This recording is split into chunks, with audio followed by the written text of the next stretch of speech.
Terima kasih yang mulia. Mohon izin saya menyampaikan apa yang memang menjadi pandangan kami dari Kementerian UMKM. Pertama, salam hormat saya kepada Hakim selaku pimpinan persidangan ini dan juga penasihat hukum dan pertama saya ingin menyampaikan terlebih dahulu dalam pandangan pribadi bahwa hadirnya kami di sini, hadirnya saya sebagai Menteri UMKM pada sidang pengadilan ini harus dilihat dalam perspektif kita tidak ingin mencari atau melihat siapa yang benar dan siapa yang salah. Tapi kita mari bersama-sama melihat dalam perspektif yang jauh lebih besar daripada hanya sekedar benar dan salah. Apa itu?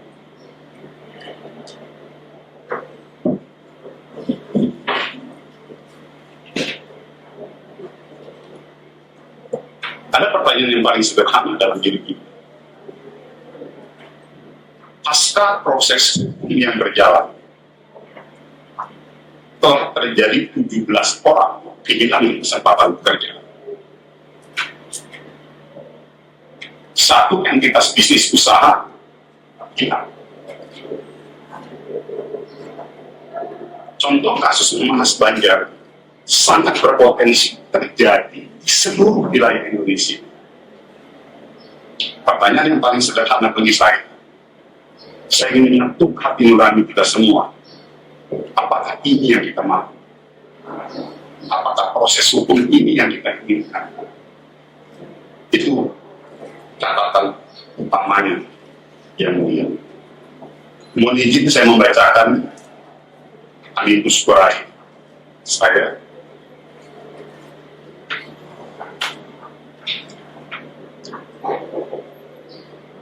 Ini adalah bagian dari sebuah proses kontemplasi perjalanan kita sebagai anak bangsa.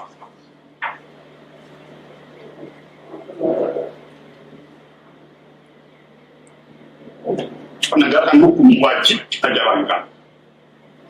Tapi kita menginginkan bahwa proses penegakan hukum itu tidak semata-mata hanya dilihat dari aspek hukum formal. Tapi mari kita sama-sama lihat dalam hukum substantif. Ada dua orang anak muda, suami istri. Mungkin usianya belum genap lebih dari 30 tahun. Tinggal di sebuah daerah yang bukan juga di ibu kota provinsi. Dengan segala keterbatasan, jam terbang, pengalaman, hubungan dengan siapapun, latar belakang pendidikan, latar belakang ekonomi, latar belakang segala tingkat pergaulan mereka dalam hidupnya. Dan yang terjadi pada usaha Mas Banjar ini representasi dan tergambarkan inilah wajah usaha mikro kita di seluruh Indonesia. Ada kurang lebih 57 juta entitas usaha yang percis kurang lebih sama seperti Mas Banjar. Apabila proses penegakan hukum ini mengedepankan undang-undang perlindungan konsumen, saya ingin sampaikan kepada forum yang terhormat ini dengan segala kerendahan hati saya. Akan berapa banyak proses hukum ini akan mematikan usaha mikro di seluruh Indonesia. Saya sadar apa yang saya sampaikan ini tentunya tidak memiliki bobot hukum, tapi izinkan saya sebagai Menteri UMKM mengetuk hati nurani kita bersama. Saya Maman Abdurrahman selaku Menteri Usaha Mikro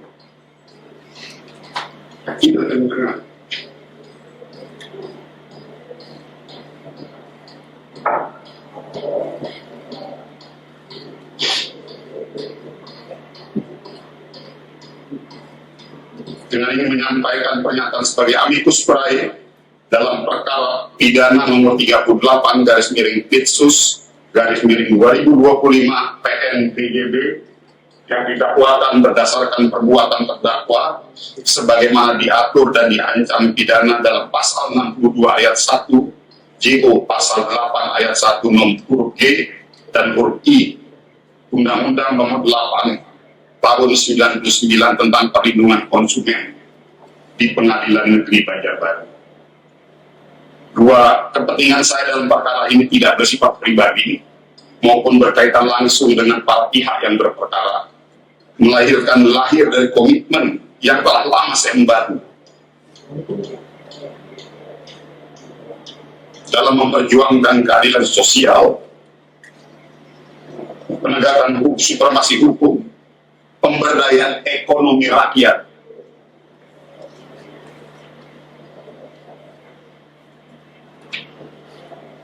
Pengalaman panjang dalam membela kepentingan rakyat serta mendorong kemajuan pengusaha mikro, kecil, dan menengah menjadi bagian dari upaya yang lebih besar untuk mendukung pertumbuhan ekonomi nasional, mengurangi kesenjangan dan menurunkan angka kemiskinan demi tercapainya kesejahteraan masyarakat dan kemajuan bangsa secara menyeluruh. Sebagai menteri yang bertanggung jawab atas pembinaan UMKM, kalau misalnya mau ditanya yang mulia, siapa yang bertanggung jawab dalam permasalahan ini? Tegas dalam forum ini disampaikan saya, bukan mereka. Lagi saya ulang, kalau misalnya kita mau bertanya siapa yang berhak bertanggung jawab dalam situasi hari ini, saya sampaikan saya. Dan saya siap bertanggung jawab. Inilah bentuk komitmen kehadiran pemerintah dalam melindungi pengusaha-pengusaha mikro. Bukan mereka.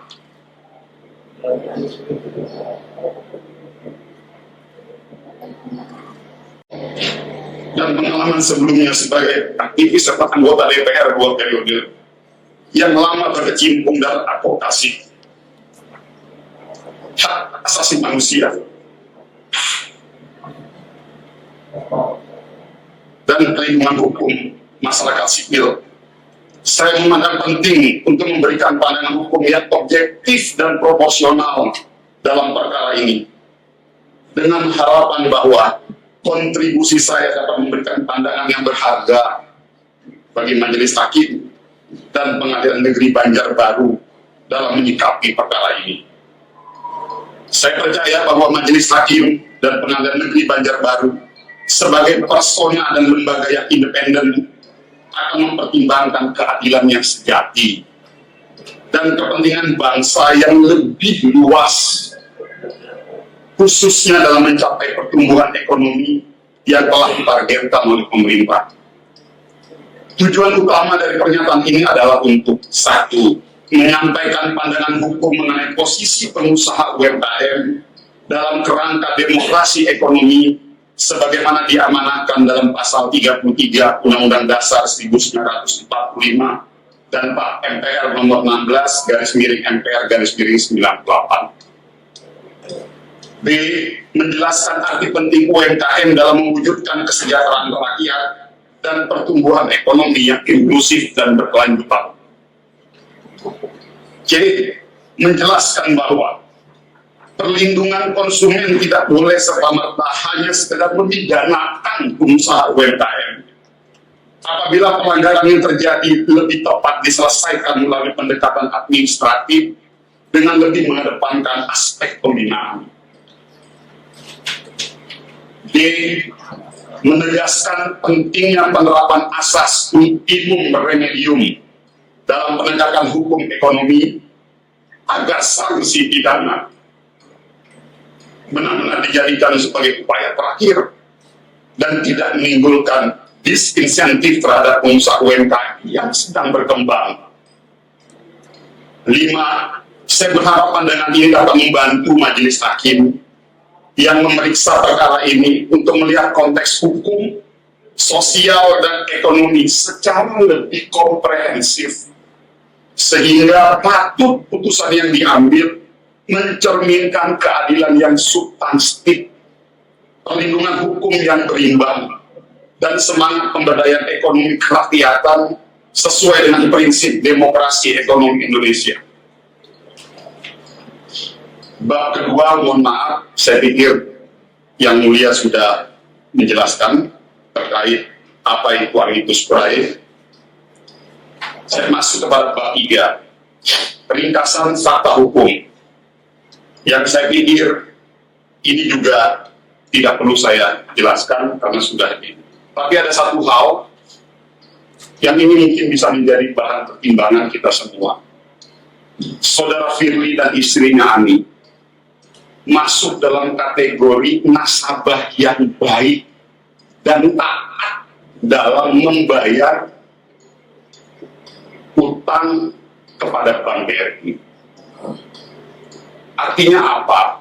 Komitmen si pengusaha UMKM ini di kacamata pihak bank termasuk dalam kategori orang yang amanah, tidak pernah menunggak iuran. Per hari tanggal 1 Mei kemarin, dengan kondisi kasus hukum ini, mereka sudah menunggak 2 bulan. Namun saya ingin sampaikan, ini saya jelaskan kepada hakim bahwa ini mohon menjadi salah satu catatan, bahwa ada ketaatan, ada rasa tanggung jawab, ada kedisiplinan yang sudah ditunjukkan oleh mereka dalam konteks membayar cicilan utang dengan pihak bank.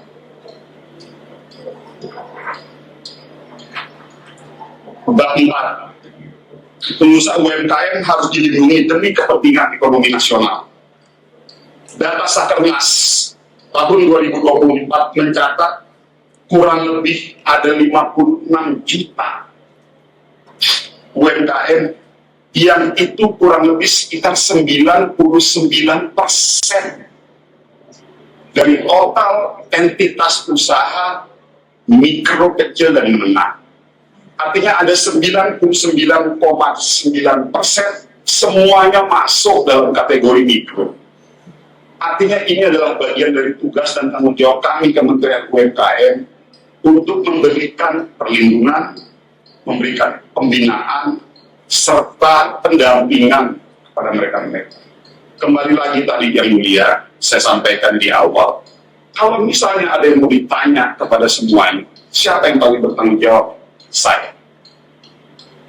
Maka dari itu saya mulai bentuk komitmen pertanggungjawaban saya hadir di dalam sidang pengadilan negeri. Mari kita sama-sama akan jadikan momentum ini sebagai momentum evaluasi institusi kita semua dalam melihat mereka-mereka pengusaha mikro.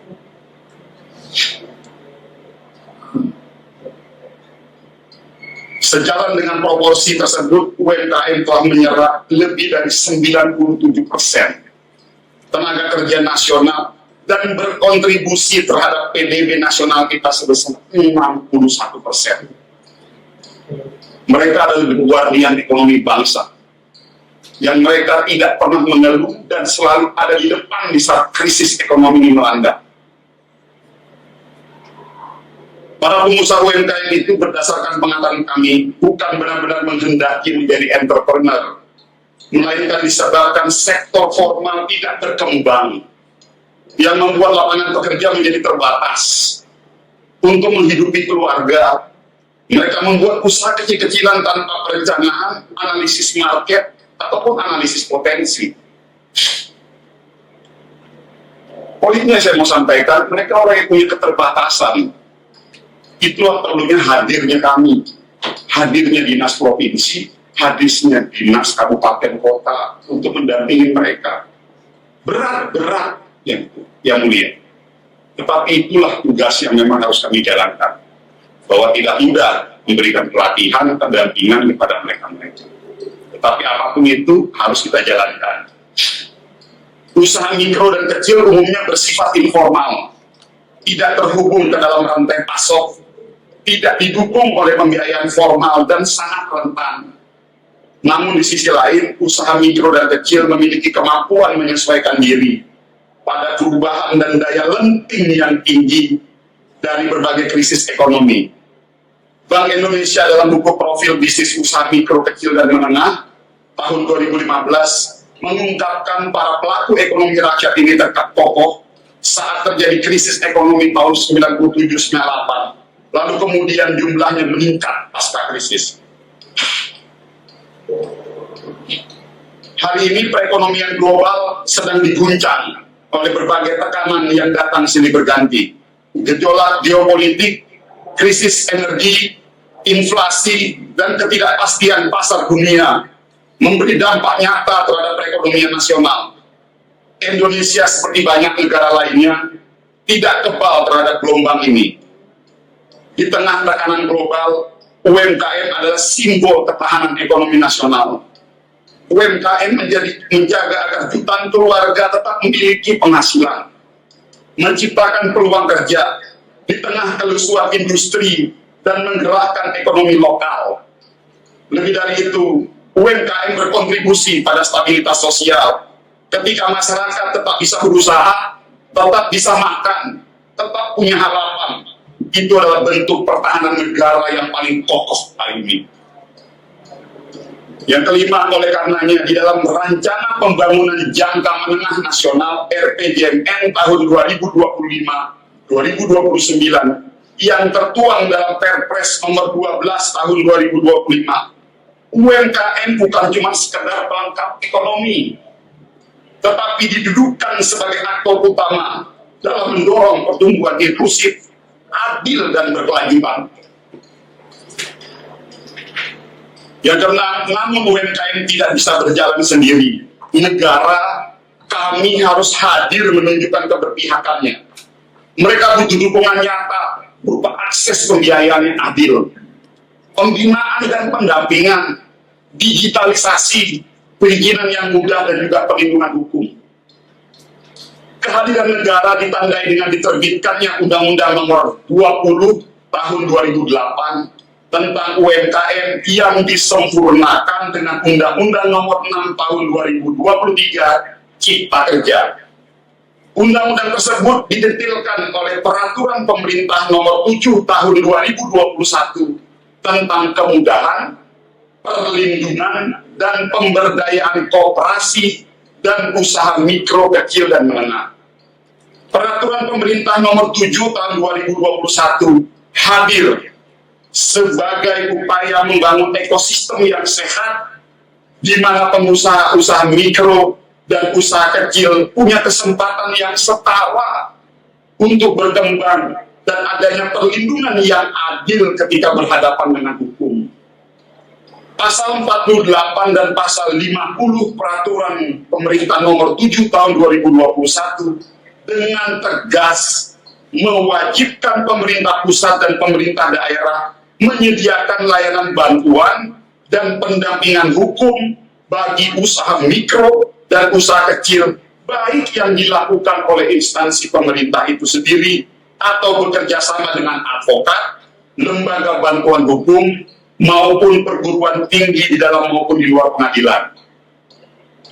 Dengan adanya perlindungan hukum ini, pengusaha UMKM menjadi aman dan nyaman dalam melaksanakan usahanya. Kenyamanan berusaha bukan sekedar soal lokasi ataupun modal, tetapi juga menyangkut kepastian hukum bahwa hak-hak pengusaha diakui, dilindungi, dan dapat ditegakkan. Tanpa itu, UMKM akan terus rentan terhadap praktik yang tidak baik yang dilakukan oleh oknum-oknum tertentu. Kenyamanan ini akan menciptakan efek domino, produktivitas meningkat, daya saing meningkat, lapangan kerja tercipta, pada akhirnya berkontribusi signifikan terhadap pertumbuhan ekonomi nasional.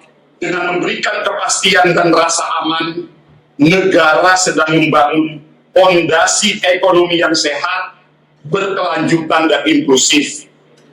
Berdasarkan telahan kami, Saudara Firly termasuk pada pengusaha UMKM dengan klasifikasi usaha mikro mau naik tingkat menuju kecil, yang dalam perjalanan menjalankan usahanya berhubungan langsung dengan para nelayan di Tabanio dan pengusaha UMKM lain sebagai pemasok.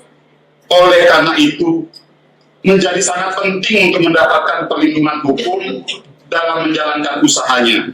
Kami khawatir dengan diprosesnya Saudara Firly secara pidana dapat berdampak secara simultan dan masif terhadap pengusaha UMKM lain, di mana pengusaha UMKM lain akan mengalami ketakutan dalam berusaha dan berdampak buruk terhadap pengembangan UMKM yang kemudian menjadi kontraproduktif terhadap agenda dan tujuan pembangunan ekonomi nasional. Bab 5, politik hukum, UMKM dan perlindungan konsumen. Pasal 33 Undang-Undang Dasar 1945, khususnya setelah amandemen, fondasi utama politik hukum ekonomi Indonesia, termasuk kebijakan terhadap UMKM, pasal ini berbunyi, ayat 1, perekonomian disusun sebagai usaha bersama berdasarkan asas kekeluargaan. Ayat 2, cabang-cabang produksi yang penting bagi negara dan yang menguasai hajat hidup orang banyak dikuasai oleh negara. Ayat 3, bumi, air, dan kekayaan alam yang terkandung di dalamnya dikuasai oleh negara dan dipergunakan untuk sebesar-besarnya kemakmuran rakyat. Ayat 4, perekonomian nasional diselenggarakan berdasarkan atas demokrasi ekonomi dengan prinsip kebersamaan, efisiensi yang berkeadilan, berkelanjutan berwawasan lingkungan, kemandirian, serta dengan menjaga keseimbangan, kemajuan, dan kesatuan ekonomi nasional. Pasal ini menegaskan bahwa demokrasi ekonomi menuntut sistem ekonomi yang berkeadilan sosial dan menekankan pentingnya peran pelaku ekonomi termasuk UMKM sebagai bagian dari pilar utama ekonomi nasional. TAP MPR nomor 16/MPR tahun 98 tentang politik ekonomi dalam rangka demokrasi ekonomi memperjelas arah politik ekonomi untuk memberdayakan ekonomi rakyat. Koperasi dan UMKM merupakan pilar utama bergandengan dengan usaha besar berdasarkan TAP MPR tersebut. Politik ekonomi nasional diarahkan untuk menciptakan struktur ekonomi nasional agar terwujud pengusaha menengah yang kuat dan besar jumlahnya, serta terbentuknya keterkaitan dan kemitraan saling menguntungkan antar pelaku ekonomi meliputi usaha kecil, menengah, dan koperasi, usaha besar swasta, dan badan usaha milik negara yang saling memperkuat untuk mewujudkan demokrasi ekonomi dan efisiensi nasional yang berdaya saing tinggi. B. Pengusaha ekonomi lemah harus diberi prioritas dan dibantu dalam mengembangkan usaha serta segala kepentingan ekonominya agar dapat mandiri, terutama dalam pemanfaatan sumber daya alam dan akses kepada sumber dana. Usaha kecil, menengah, dan koperasi sebagai pilar utama ekonomi nasional harus memperoleh kesempatan utama, dukungan, perlindungan, dan pengembangan seluas-luasnya sebagai wujud keberpihakan yang tegas kepada kelompok usaha ekonomi rakyat tanpa mengabaikan peranan usaha besar dan badan usaha milik negara. Pemerintah dan DPR mendorong dan mengawasi pelaksanaan politik ekonomi sebagaimana dimaksud dalam TAP MPR ini dalam rangka mewujudkan terwujudnya keadilan ekonomi yang dirasakan kemanfaatannya dan dinikmati oleh rakyat banyak. Yang ketiga, dalam konteks pengaturan peredaran pangan, politik hukum yang seimbang antara kepentingan keamanan pangan, perlindungan konsumen, serta keberpihakan terhadap pengusaha UMKM tertuang dalam Undang-Undang Nomor 18 Tahun 2012 tentang pangan, sebagaimana diubah dengan Undang-Undang Nomor 6 Tahun 2023 tentang penetapan peraturan pemerintah pengganti Undang-Undang Nomor 2 Tahun 2022 tentang Cipta Kerja menjadi Undang-Undang Cipta Kerja. Hal ini dapat dilihat pada tujuan diterbitkannya undang-undang tersebut yang diantaranya untuk memenuhi persyaratan keamanan, mutu, dan gizi bagi konsumsi masyarakat, sekaligus pula meningkatkan kesejahteraan bagi petani, nelayan, pembudidaya ikan, dan pelaku usaha pangan. Dengan segala kerendahan hati, saya mohon maaf, bukan bermaksud saya ingin masuk dalam domain pengadilan ini. Sejatinya, berangkat dari yang sudah disampaikan oleh saksi ahli, lex specialis derogat reg generalis. Dalam hal ini, undang-undang yang khusus lebih dikedepankan daripada undang-undang yang bersifat umum. Dalam konteks kasus ini, mohon kiranya tanpa bermaksud mengesampingkan hal apapun, agar ini yang bisa dikedepankan. dan serahkan proses tanggung jawab itu kepada kami pemerintah ini untuk menjadikan momentum besar ini sebagai momentum kita bersama agar kita bisa sama-sama melakukan pembinaan yang tepat dan komprehensif kepada para pengusaha-pengusaha mikro di seluruh Indonesia tanpa terkecuali di Kalimantan Selatan ini. Dalam rangka salah satu aspek yang penting dalam melindungi konsumen adalah adanya label pangan pasal 5. Pemberian label pangan bertujuan untuk memberikan informasi yang benar dan jelas kepada masyarakat tentang setiap produk pangan yang dikemas sebelum membeli dan atau mengkonsumsi pangan terkait dengan asal keamanan, mutu, kandungan gizi, dan keterangan lain yang diperlukan, termasuk adanya tanggal kadaluarsa. Dalam rangka melindungi konsumen melalui label pangan sekaligus menumbuhkan dunia usaha, pemerintah dan pemerintah daerah melaksanakan pembinaan terhadap usaha mikro dan kecil agar secara bertahap mampu menerapkan ketentuan label tersebut yang ada dalam pasal 98. Yang keenam, dalam hal diperlukan sanksi atas pelanggaran ketentuan label pangan tersebut, Undang-Undang Nomor 18 Tahun 2012 mengatur penerapan sanksi administratif bukan sanksi pidana. Sanksi administrasi tersebut berupa denda, penghentian sementara dari kegiatan, produksi dan atau peredaran, penarikan pangan dari peredaran oleh produsen, ganti rugi dan atau pencabutan izin. Yang ketujuh, bahwa lebih makro lagi, di dalam Undang-Undang Cipta Kerja, hal-hal terkait pelanggaran keamanan dan mutu pangan didasarkan pada prinsip pidana merupakan jalan akhir ataupun ultimum remedium. Untuk pangan risiko rendah atau risiko menengah, penerapan sanksi pidana dikecualikan. Sanksi yang dikenakan adalah sanksi administratif pasal 134, 135, 139, 140, 141, dan 142.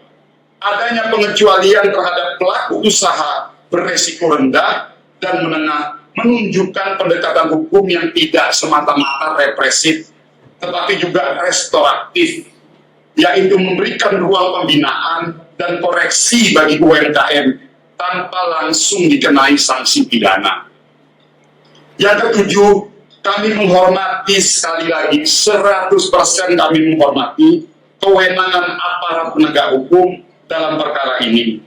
Namun demikian, penerapan Undang-Undang Nomor 8 Tahun 99 tentang perlindungan konsumen yang mengedepankan sanksi pidana perlu dipertimbangkan kembali.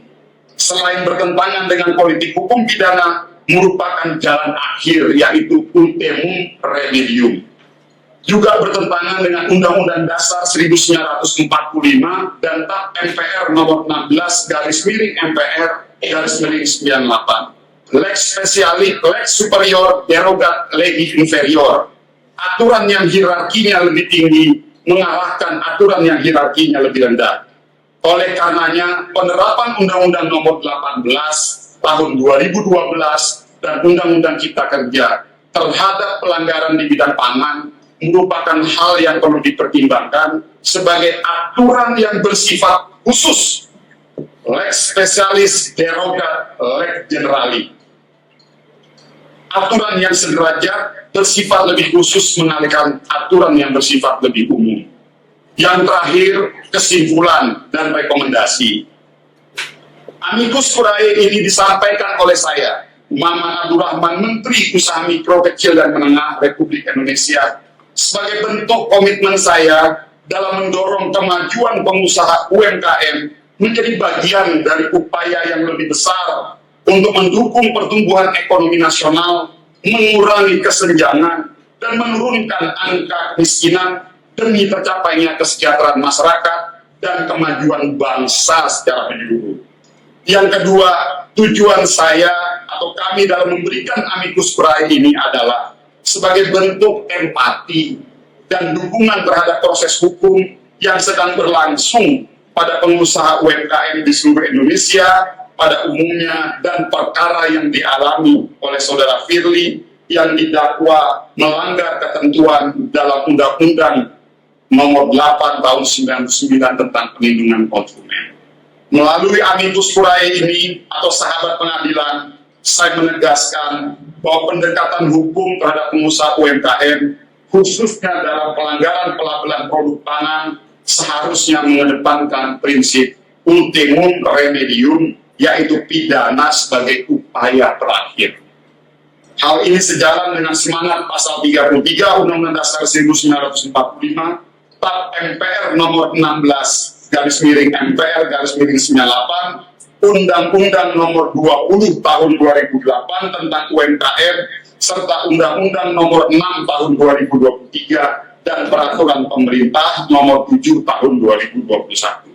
Dalam konteks tersebut, penjatuhan sanksi pidana kepada pengusaha UMKM seperti terdakwa saudara Firly dan mungkin bisa terjadi pada Firly yang lainnya yang secara nyata telah berkontribusi pada ekonomi lokal dan menjalankan usaha dengan itikat baik, dipandang tidak sejalan dengan arah politik hukum nasional yang menekankan pemberdayaan dan perlindungan hukum bagi UMKM, terlebih terkait pangan, mengatur bahwa pelanggaran dalam pelabelan pangan untuk produk resiko rendah dan menengah lebih tepat diselesaikan melalui sanksi administratif, bukan pidana. Saya pertegas sekali lagi, Yang Mulia, yang menekankan pemberdayaan dan perlindungan hukum bagi UMKM, terlebih terkait pangan, mengatur bahwa pelanggaran dalam pelabelan pangan untuk produk resiko rendah. Saya ulangi sekali lagi, untuk produk resiko rendah dan menengah lebih tepat diselesaikan melalui sanksi administratif, bukan pidana. Yang terakhir, pada akhirnya saya sebagai Menteri Usaha Mikro, Kecil, dan Menengah Republik Indonesia berharap Majelis Hakim mempertimbangkan dimensi hukum, sosial, dan ekonomi secara proporsional agar putusan tidak hanya mengedepankan keadilan formal, tetapi juga keadilan substantif yang mendukung iklim usaha UMKM yang sehat dan berkeadilan demi kepentingan pembangunan ekonomi nasional yang inklusif dan berkelanjutan. Saya mengharapkan Majelis Hakim dapat memutus bebas saudara Firly sebab pelanggaran yang dilakukan seharusnya menjadi sanksi administratif, bukan sanksi pidana, sebagaimana didakwakan oleh penuntut hukum. Terima kasih. Sekali lagi, Yang Mulia, mohon maaf kalau dalam kesempatan ini saya terkesan emosional dan sedikit cenderung emosional.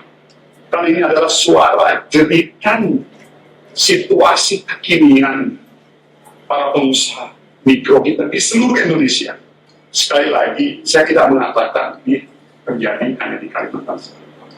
Maka dari itu, penting bagi saya secara pribadi atas nama Menteri Usaha Mikro, Kecil, dan Menengah hadir di dalam pengadilan ini, pengadilan yang terhormat ini, Yang Mulia ini, sebagai bagian dari bentuk keberpihakan kita dan perlindungan kita kepada pengusaha-pengusaha mikro.